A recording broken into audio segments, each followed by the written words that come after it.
Renungan Harian Philadelphia, Jumat 4 November 2022, dengan judul Gembala yang Baik.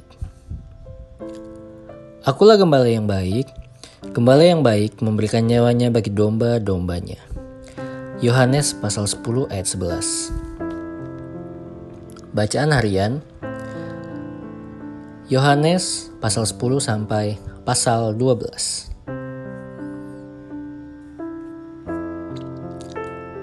Kristus telah berkorban di atas kayu salib adalah bukti nyata Ia sangat mengasihi kita, sehingga diberikannya hidupnya bagi kita demi perlindungan dan keselamatan kita. Hal ini semakin menegaskan bahwa Ia adalah gembala yang baik. Gembala yang baik memberikan nyawanya bagi domba-dombanya.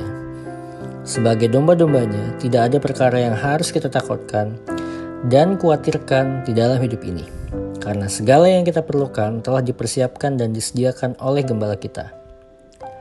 Dunia diliputi krisis di segala bidang. Kesulitan demi kesulitan dialami banyak orang. Tantangan dan ujian menghalangi perjalanan kita. Namun, kita harus yakin bahwa Tuhan ada di pihak kita, karena kita adalah miliknya, domba-dombanya. Terdapat dua hal dari seorang gembala yang baik. Ialah yang pertama, Ia memberikan nyawanya bagi domba-dombanya. Pada bagian ini, Tuhan Yesus mengontraskan gembala yang baik dengan mereka yang hanyalah seorang upahan. Para upahan ini bukan pemilik domba dan mereka tidak memperhatikan domba-domba tersebut. Bahkan, ketika ada serigala datang, mereka akan meninggalkan domba-domba itu lalu lari karena yang mereka perhatikan ialah diri mereka sendiri. Lain halnya dengan gembala yang baik, karena gembala yang baik justru memberikan nyawanya bagi domba-dombanya. Yang menjadi fokus dari gembala yang baik ialah domba-dombanya dan bukan mereka sendiri. Itulah sebabnya ketika serigala datang, maka gembala tersebut akan memberikan nyawanya sebagai pengganti agar domba-dombanya tidak dimangsa. Inilah yang juga dilakukan oleh Tuhan Yesus ketika Ia mati menggantikan hukuman dosa kita di atas kayu salib. Kita yang seharusnya binasa karena dosa-dosa kita, namun Tuhan Yesus memberikan dirinya untuk menanggung dosa-dosa kita. Jadi, ketika Tuhan Yesus berkata, "Akulah gembala yang baik," maknanya ialah Tuhan Yesus memberikan nyawanya supaya kita memiliki hidup yang kekal. Yang kedua, Ia mengenal domba-dombanya.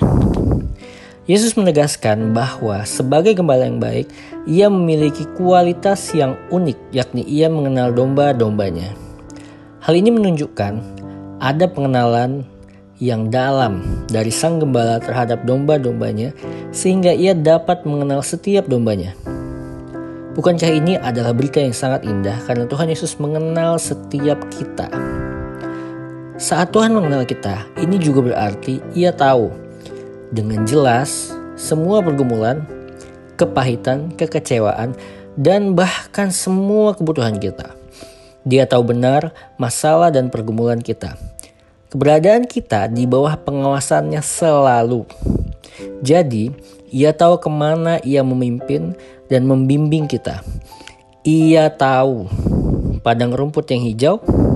Ia tahu tempat di mana kita dapat beristirahat dan kapan kita merasa letih dan haus. Karena itu, jadilah domba yang baik untuk digembalakan oleh gembala yang baik. Refleksi. Sudahkah kita dan semua pribadi di antara kita menjadi domba-domba yang baik bagi gembala yang baik yang sudah menyerahkan nyawanya bagi kita? Sambil tetap setia beribadah, berdoa, bersyukur, memuji, memuliakan, menyembah, memberi persembahan, belajar, dan melayani firman Tuhan. Mari kita berdoa. Bapa, kami bersyukur atas kasih dan karya-Mu, karena kebaikan-Mu yang selalu menjaga dan memelihara kami, sehingga kami sudah menjadi orang-orang yang senantiasa hidup dengan jaminan keselamatan. Dan penghargaan, dan juga pengharapan. Dalam nama Tuhan Yesus, amin. Power statement. Teruslah yakin dan percaya bahwa kita mempunyai gembala yang baik yang sudah menyerahkan nyawanya di bukit Kalvari bagi kita. Kita harus tetap setia beribadah, berdoa, bersyukur, memuji, memuliakan, dan menyembah Dia.